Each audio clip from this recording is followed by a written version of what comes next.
The rain didn't fall so much as it was hurled, a horizontal sheet of icy needles that shrieked against the reinforced canopy of Lieutenant Ava Cortez's TSF.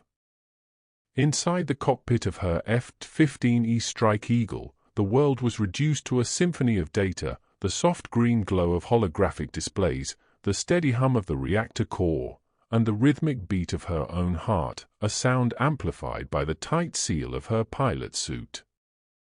Her gaze, sharp and weary, scanned the status board. 3 green lights. Her flight was ready. Her finger tapped the comm switch. Strike flight, sound off. Check your particle dispersion rates. This soup will play hell with your lasers if you're not tight. One by one, the confirmations came back. The third was last, a young voice strained with a tension that was almost palpable over the static. Strike 4, green across the board.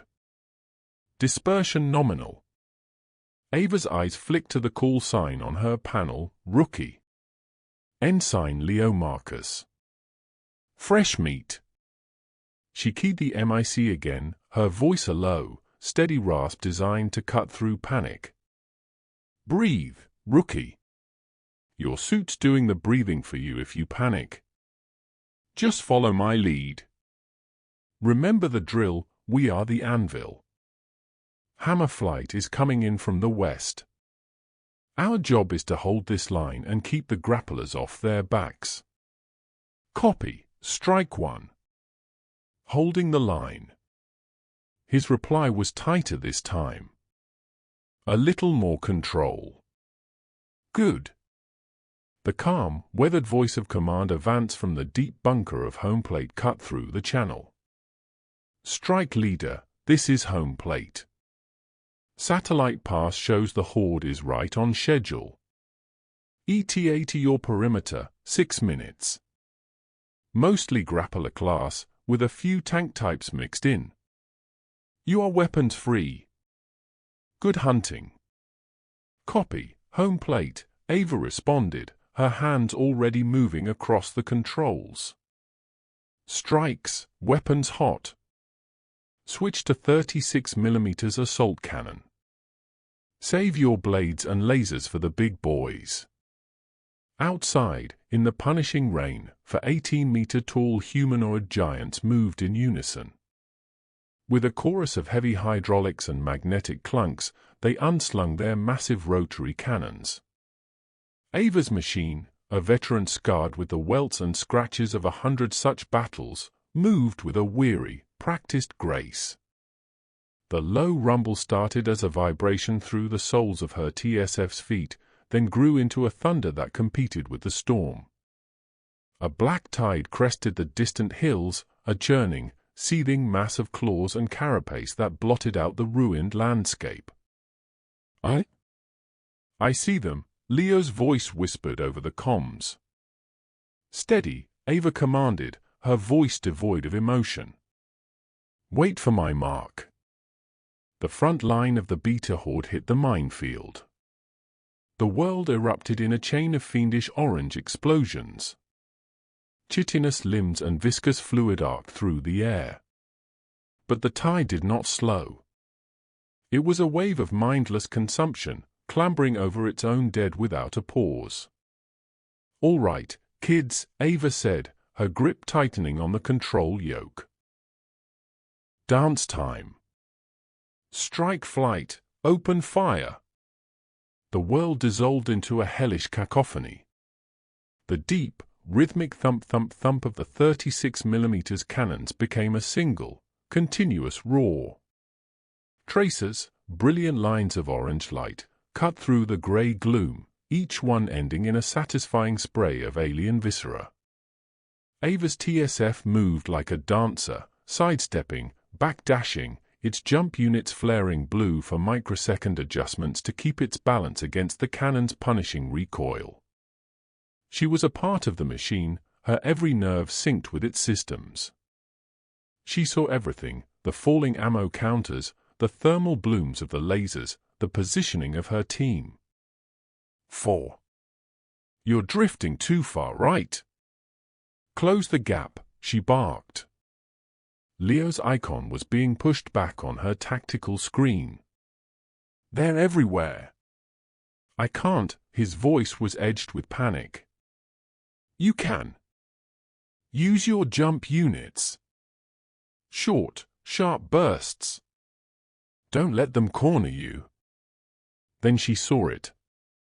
A hulking tank class, its armor shrugging off the 36mm rounds, bulldozing through the smaller grapplers towards them. Switching target.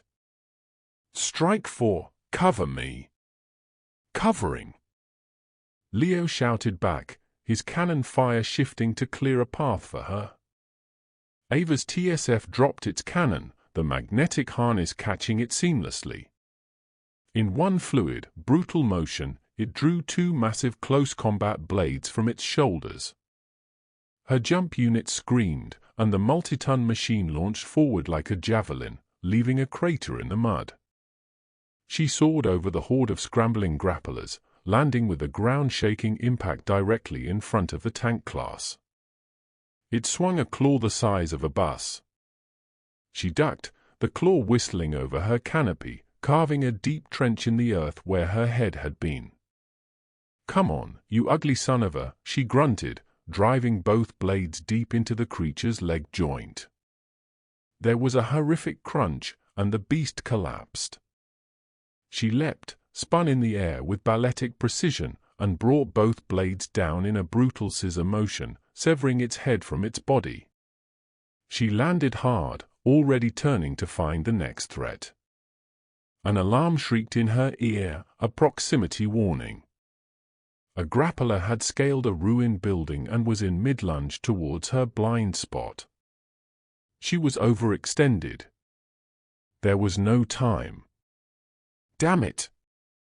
But before the thought was fully formed, a hail of 36mm fire intercepted the creature, shredding it mid-air. She looked up.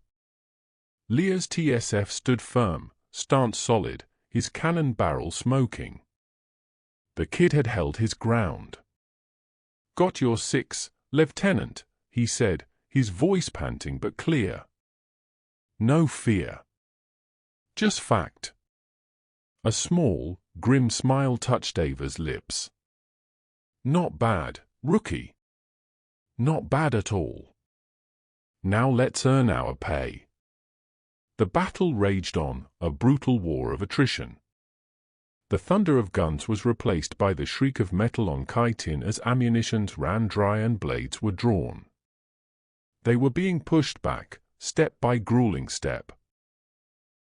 Ava's world narrowed to the next enemy, the next dodge, the next kill. Exhaustion was a lead weight in her bones.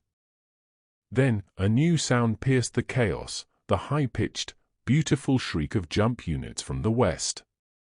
"Strike flight, Hammer is on station. Thanks for keeping the party warm."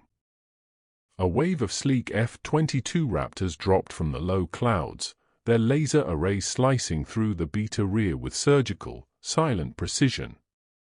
The pressure vanished instantly. The remaining creatures, caught between the anvil and the hammer, were systematically obliterated. Silence fell. It was sudden and profound, broken only by the hiss of superheated metal cooling in the rain and the endless drumming on armor. Ava slumped back in her seat, the adrenaline receding and leaving a deep, profound exhaustion in its wake. She toggled the comms, her voice hoarse. "Home plate, strike leader. Perimeter is secure. Mission accomplished. Copy, strike leader. Excellent work. Return to base for debrief and rearm." Vance's voice held a note of pride. "Strike flight, form up on me," she said. "Let's go home." On her monitor, she watched Leo's battered TSF fall into formation beside hers. It was a mess, covered in gore, deep scratches marring its armor, one arm actuator smoking slightly.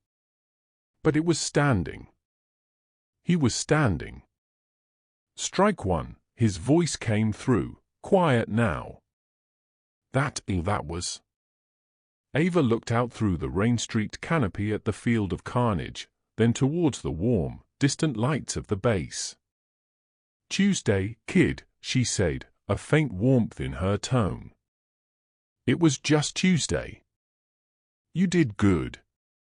The 4 war machines turned their backs on the dead and began the slow, trudging walk home.